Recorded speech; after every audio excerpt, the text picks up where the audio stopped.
Bonjour, bienvenue dans cette nouvelle vidéo. Bonjour mesdames et messieurs, j'espère que vous allez bien.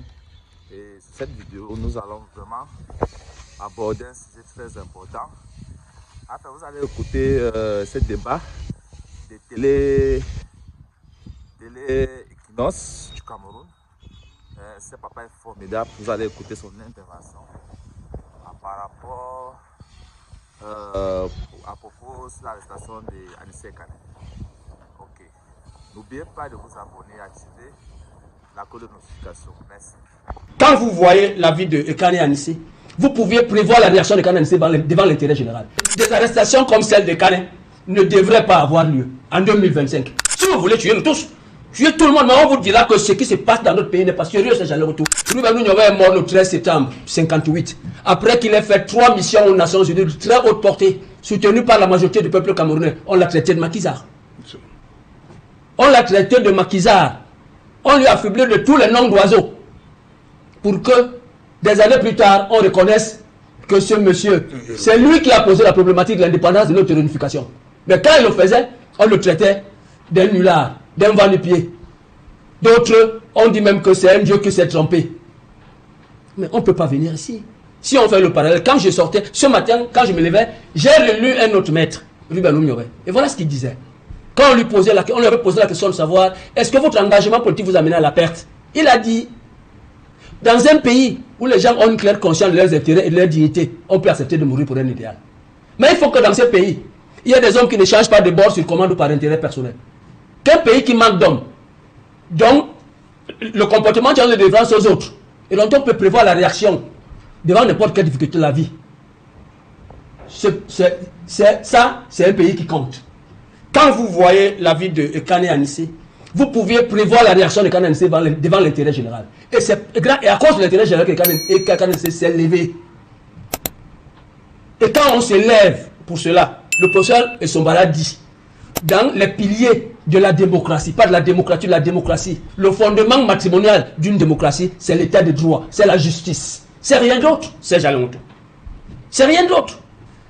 Ces pays que nous honorons, que nous imitons, la France a guillotiné un roi. La France, dans la 5e République, au jacobinisme centralisé, vient de mettre un ancien président en prison. Si nous étions un pays sérieux, un pays de droit sérieux, des arrestations comme celle de Kane ne devraient pas avoir lieu en 2025. Et en plus, je m'offensais moi-même en me posant cette question. Un homme de 74 ans qui se met dans un environnement politique depuis plus de 4 décennies, qui est connu de tout le monde, avec un code de procédure pénale aujourd'hui qui pose un principe clair, que la liberté, c'est le principe. La garde à vue, c'est l'exception. Pourquoi est-ce qu'avec un quantum de loi pareil, avec tout ce que nous avons, on peut arriver à cela? C'est l'ensauvagement du régime, c'est rien d'autre. Il faut qu'on se le dise très sincèrement. Nous autres, on n'a plus rien à perdre. Aujourd'hui, on est presque sexagénaire. On n'a pas peur. On peut sortir d'ici et être embassé, être amené même ailleurs. Mais la vérité, c'est elle qui doit nous amener quelque part. Parce que si elle n'est pas dite, parce que tout ce qu'on dit, les enquêtes, il y en a eu une kyrielle au Cameroun, aucune enquête n'a jamais prospéré au Cameroun. Nous ne pouvons pas, nous les UP6, nous la famille UP6, qui avons perdu l'un des plus grands d'entre nous, croire un seul instant à une once d'enquête. Quelle que soit l'autorité, parce qu'au Cameroun, il n'y a aucune institution crédible. Aucune. Je le dis avec véhémence, aucune institution crédible. Alors, quel que soit ce qui se fera, la lumière ne sera jamais faite sur le décès de Kane. Ça, je peux vous le garantir ici. Jamais. Parce que, mais Monseigneur Bala est mort. Si je fais un parallèle, Monseigneur Bala est un évêque de l'église catholique. Alors, si je fais un parallèle, en termes d'entre-gens et en termes de rapport de force, l'église catholique a un rapport de force plus puissant que nous autres. Si la lumière n'a pas été faite sur le décès de Monseigneur Bala, vous voulez me faire croire que c'est sur le cas que ça va se faire? Ça ne se fera pas.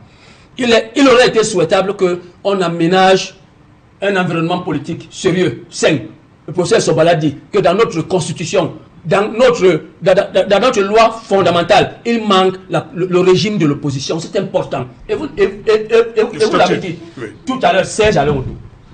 Vous avez posé la question. Nous sommes dans un pays où, et je vous réponds de manière péremptoire, nous sommes dans un pays dans lequel ceux qui tiennent le pouvoir nous considèrent comme des animaux. Parce qu'il faut que vous soyez à notre place pour que vous viviez cela. Mais quand on ne le vit pas, quand ils vont à une élection, on leur donne l'argent du contribuable qu'on a volé dans la caisse de l'État, on leur donne les voitures du contribuable, on leur donne tout, ils vont à une élection. Et on triche même cette élection pour eux.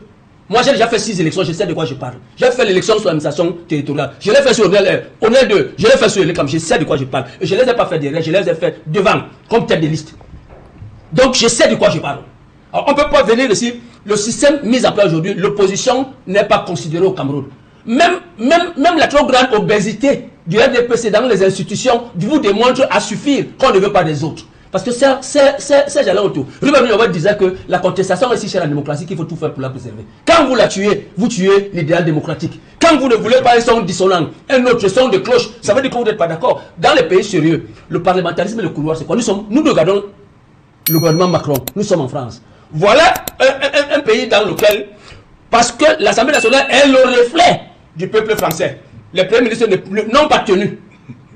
C'est ça, un régime démocratique. Nous, ici, on fait l'élection, on fait tout pour qu'un seul parti ait la majorité la plus absolue possible pour qu'il n'y ait pas la contestation. Un pays sans contestation est un pays mort. Thomas Jefferson, dans son superbe essai, La liberté et l'État, il disait, s'il m'avait été demandé de choisir entre un gouvernement sans journaux et des journaux sans gouvernement, je choisirais sans hésitation des journaux sans gouvernement.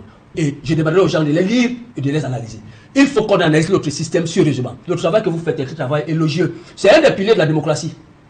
Alors, ceux qui ont le pouvoir d'État, ils l'utilisent contre nous parce qu'ils ont les moyens de l'État. Ils ont les armes. On me dit qu'on aurait. Si on avait trouvé les armes chez Anissa, on les aurait sorties le lendemain. Anissa a été arrêté, enlevé le 24 octobre jusqu'à aujourd'hui. Il n'y a aucune preuve de quoi que ce soit. Aucune. J'ai suivi les avocats d'Anissa, Maître Sim. J'ai suivi l'autre jour mon confrère Ngefak, qui est mon congénère avec qui j'ai fait mes humanités. Je l'ai suivi ici, donner un ensemble d'indications qui sont précises. Il faut qu'on nous laisse cela. Et il faut qu'on sache que c'est j'allais retour. Les vertus de l'alternance dans des pays sérieux, c'est que ils sont pas aujourd'hui au pouvoir, moi demain je le serai. Alors je l'ai toujours dit, ceux qui se comportent comme des batanguers, parce qu'ils estiment que l'alternance n'est pas possible dans le pays. Si l'alternance était possible, on se comporterait pas. C'est sûr qu'on est arrivé. C'est sûr qu'on est arrivé. L'alternance n'est plus possible. Mais c'est l'ensauvagement du régime n'est plus possible. Parce que si c'était possible, qu'est-ce qui peut expliquer le fait que vous arrêtez un monsieur, un homme de 74 ans, même dans la vie, les scientifiques nous disent que quand on a déjà 70 ans, on n'a que 4 heures de lucidité par jour. Le reste du temps, on pique la tête. Vous prenez un homme de 74 ans, donc vous connaissez l'état de santé. Je viens d'entendre ici que l'état de santé, monsieur Anissa est connu. Moi, je l'ai rendu visite en juillet passé, avec mon aîné Malané chez lui. Il était malade. Vous le prenez et vous empêchez à ce monsieur d'utiliser l'appareil qui lui permet de respirer, de vivre. Ce n'est pas un droit pénal, professeur Luzon Somba, ce n'est pas un acte préparatoire, ce n'est pas un commencement d'exécution. Pourquoi on vient nous dire que ce n'est pas ça? Et vous laissez ce monsieur sans cet appareil pendant 3 semaines.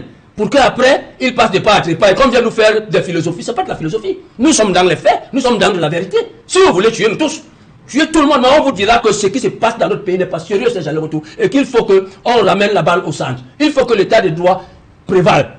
S'il ne prévaut pas, nous courons vers le mur. Parce que ce qui va arriver, c'est jamais retour. Quand les gens auront marre, parce que les gens ont marre. Quand les gens auront marre, ce qui va se passer, chacun va se créer son potentat et il va agir comme il veut. Là où il est passé, si l'État ne peut pas tous nous protéger. Quelqu'un disait, c'était un congénère, même pas un congénère, un contemporain dans la superbe matière de Luzon Osoba, qui disait que si l'État est faible, il nous écrase. Et s'il est faible, nous périssons. S'il est fort, il nous écrase. Georges Bureau. Alors, où en est-on? C'est Jalais Retour. Où en est-on? Entre la force de l'État et sa faiblesse, où en est-on? Il faut qu'on nous dise sérieusement ce qui se passe. Donc je suis de ceux qui pensent que, et en plus c'est Jalais Retour. Comme dans un système monolithique, l'être et l'engagement de Kane Anissé, son sens du sacrifice, son abnégation à lutter, sont en dichotomie profonde avec le monolithisme. Parce que Kane Anissé s'est battu toute sa vie pour que le pluralisme prévale.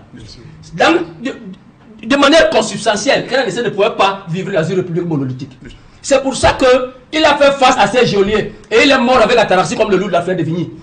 Sans crier, sans pleurer. Parce qu'il savait que ça va arriver. Parce qu'il savait que celui qu'il a toujours pris comme son mentor dans sa vie a affronté la mort à Bopou Sam le 15 janvier 1971. Sans qu'on lui batte les yeux, il l'a vu venir. Et nous, dans le pécisme, c'est ce que nous prenons. Et c'est ce qui va prévoir dans ce pays, qu'on le veuille ou pas. Mais je vous le dis, et j'en fais la prophétie, ce pays changera. Qu'on le veuille ou pas. Mais nous, la fierté le professeur Soba disait tout à l'heure que dans la démocratie, la fierté d'un homme politique, c'est de savoir ce qu'il a apporté à son pays comme développement. J'ai rencontré un homme politique d'un niveau supra-technique un jour. Il s'appelle Ketmile Bassiré, il a été Premier ministre du Botswana. Et au gré d'une conversation, je lui ai demandé, monsieur le Premier ministre, qu'est-ce qui vous a marqué? Qu'est-ce que vous avez fait pour votre pays qui soit le plus élogieux? Vous connaissez sa réponse, monsieur Otto? Il m'a dit, j'ai empêché mon pays de rentrer dans les fourches coudines du FMI. Je n'ai pas fait de programme de développement structurel pendant 8 ans de Premier ministre. Aujourd'hui, le Botswana a l'économie la plus prospère de l'Afrique australe. C'est ça un homme politique. Les nôtres ici ne peuvent se prévaloir de rien. Après les plans quinquennaux, aucun programme économique n'a été réussi. Aucun. Alors, où est la prospérité? Qu'on disait à Mourouzi. Où est la démocratie? Où en sommes-nous? Qu'aujourd'hui, en 2025, des hommes de 74 ans meurent. Et quand j'entends Minka parler d'une chambre d'hôpital. Mais le ministre de la Santé du Cameroun a dit que les plateaux techniques ici sont équivalents à tous les autres. Pourquoi ils vont aller se soigner ailleurs? Vous imaginez qu'on pourrait prendre le président Canada, aller le mettre dans une chambre humaine? J'ai suivi les avocats de M. Canada, ceux qui ont écrit, sa famille politique, sa famille nucléaire, ses amis qui sont intervenus. J'ai suivi là où le président était couché. Est-ce que c'est digne d'un homme qui porte les aspirations profondes de son pays? L'opposition au Cameroun n'est pas considérée. C'est j'allais au tout. Elle n'est considérée, elle n'est rien. On ne la considère pas. On l'appelle quand on veut faire la couleur pour qu'on demande qu'on est pluriel. À quelques exceptions près, nous ne sommes pas loin de votre titre. Nous ne sommes pas loin. Votre question est pertinente. Elle est d'une pertinence accrue. Et 2 heures de mission ne suffiront pas pour qu'on réponde à votre question, monsieur.